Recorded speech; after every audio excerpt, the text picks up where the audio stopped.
Hello student, আশা করি তোমরা ভালো আছো, আমিও ভালো আছি।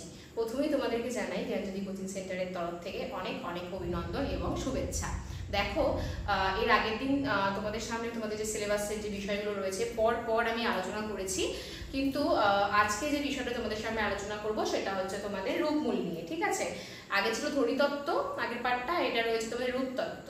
রূপতত্ত্ব থেকে তোমাদের জানতে হবে প্রথমেই রূপমূলটা কি। ঠিক আছে, তাহলে দেখো আজকের এই ক্লাসটা কিন্তু ভাষাতত্ত্ব ভাষাবিজ্ঞান থেকেই তোমাদের থার্ড সেম মেজর বেঙ্গলির। এবং শুরু করার আগে আমি তোমাদেরকে কিছু কথা বলতে চাই, সেটা হচ্ছে আমার ক্লাস যদি তোমাদের ভালো লেগে থাকে, আমার প্রত্যেকটা ক্লাস পরপর রয়েছে, যদি তোমাদের ভালো লেগে থাকে অবশ্যই লাইক কমেন্ট শেয়ার করে আমার পাশে থেকো এবং চ্যানেলটা সাবস্ক্রাইব করে রেখো সবার আগে নোটিফিকেশন তোমাদের কাছে যাওয়ার জন্য। এবং আমাদের সাথে যুক্ত হতে গেলে তোমাদেরকে কি করতে হবে, আমাদের দুটো নাম্বার দেওয়া আছে, সেই নাম্বারে যোগাযোগ করতে হবে। আমাদের যোগাযোগ নম্বর 6295916282 7076398606। এই দুটো নাম্বারে তোমরা যোগাযোগ করবে। কোর্স ফি সম্বন্ধে কোনো প্রশ্ন থাকলে অবশ্যই করে নেবে। তাহলে চলো বেশি দেরি না করে আজকে ক্লাস শুরু করা যাক। প্রথমেই দেখো যে আমাদের রূপমূলটা কি। রূপমূল হচ্ছে এক বা একাধিক ধ্বনি দ্বারা গঠিত অর্থপূর্ণ ক্ষুদ্রতম যে একক রয়েছে আমাদের, সেটাকে বলা হয় রূপমূল। আর এই রূপমূলকে আমরা আবার দুভাগে ভাগ করি, সেটা হচ্ছে স্বাধীন রূপমূল এবং পরাধীন রূপমূল।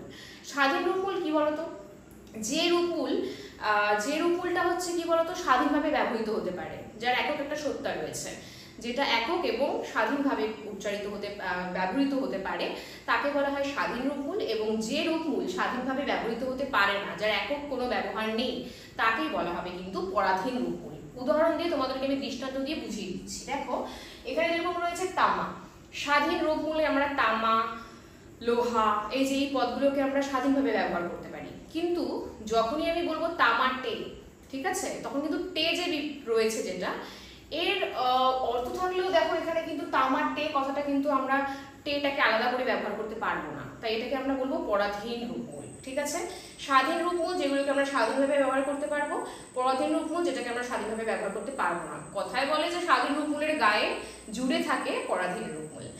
এই দুটো রূপমূল ছাড়াও আমাদের আরো কয়েকটা রূপমূল রয়েছে। দেখো জটিল রূপমূল। জটিল রূপমূলটা কি বলতো, যখনই দেখবে যে দুইয়ের বেশি রূপমূল রয়েছে তখনই সেটা হয়ে যাবে জটিল রূপমূল। যেরকম দেখো তোমাদের এখানে দিয়েছি একটা উদাহরণ, খুবই সোজা, অসহযোগিতা। এখানে কটা আছে রূপমূল দেখো, অসহযোগিতা, এখানে তিনটে কিন্তু রূপমূল আছে, তার মানে দুইয়ের বেশি রূপমূল। তাহলে কিরকম হবে সংজ্ঞাটা, এরকম হবে যে দুইয়ের বেশি, ঠিক আছে, এক বা একাধিক এরকমও বলতে পারো, এক বা একাধিক রূপমূল নিয়ে বা দুইয়ের বেশি রূপমূল নিয়ে যে রূপমূল গঠিত হয় তাকেই বলা হয় জটিল রূপমূল।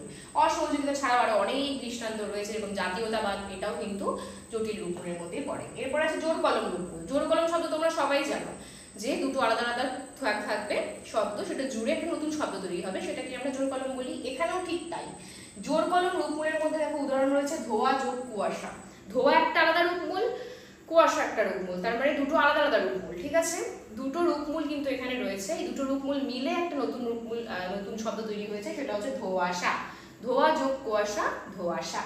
এরপর দেখো শূন্য রূপ। শূন্য রূপের কি বলতো, এর না কোনো অর্থ নেই, বাস্তব কোনো রূপ নেই। যেমন দেখো ব্যঙ্গমা ব্যঙ্গমী, এই যে ব্যঙ্গমা ব্যঙ্গমী কথার কিন্তু কোনো অস্তিত্ব নেই, বাস্তব কোনো অস্তিত্ব নেই, এটা আমরা বলি তাই। তো সুতরাং এই শূন্য রূপের কিন্তু কোনো আলাদা করে অস্তিত্ব থাকে না, তাকে আমরা শূন্য রূপ বলি, যেরকম ব্যঙ্গমা ব্যঙ্গমী। এরপরে চলে গেলাম সমন্বয় রূপমূলে। সমন্বয় রূপমূল কি, এখানে এটা হচ্ছে বিভক্তির কাজ করবে। এই রূপমূল কিন্তু বিভক্তির ভূমিকা নেবে, এখানে মূল ভূমিকা হচ্ছে বিভক্তি। দেখো যেরকম মেয়ের সঙ্গে আমি কে বিভক্তি যোগ করতে পারি, এবার এর বেশি বিভক্তি তো আর যোগ করতে পারবো না। যেরকম আমি যদি বলি যে মেয়েকে বলো পড়তে বসতে, অথবা বলো মেয়েকে বলো রান্না করতে, এবার আমি মেয়েকে র আর কি অন্য কোনো বিভক্তি বসাতে পারবো, মেয়েকে তে বা র অন্য কোনো বিভক্তি কিন্তু এর সঙ্গে আর বসাতে পারবো না, সেটা বিকৃত হয়ে যাচ্ছে।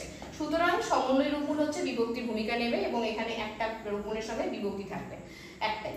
নিষ্পাদক রূপমূল। নিষ্পাদক রূপমূল মানে কি, নিষ্পাদক রূপমূল বলতে একটা এমন রূপমূল, যে রূপমূলটার প্রথমে এমন একটা রূপমূল থাকবে যেটা একটা স্বাধীন রূপমূলের সঙ্গে বসে একটা নতুন পদ গঠন করবে। যেরকম দেখো কু কিন্তু একটা উপসর্গ, কু দিয়ে কিন্তু আলাদা আমরা কিছু করতে পারবো না, কু কথাটা আমরা আলাদাভাবে ব্যবহার করতে পারবো না যতক্ষণ না এটা একটা পদের সঙ্গে যুক্ত হবে।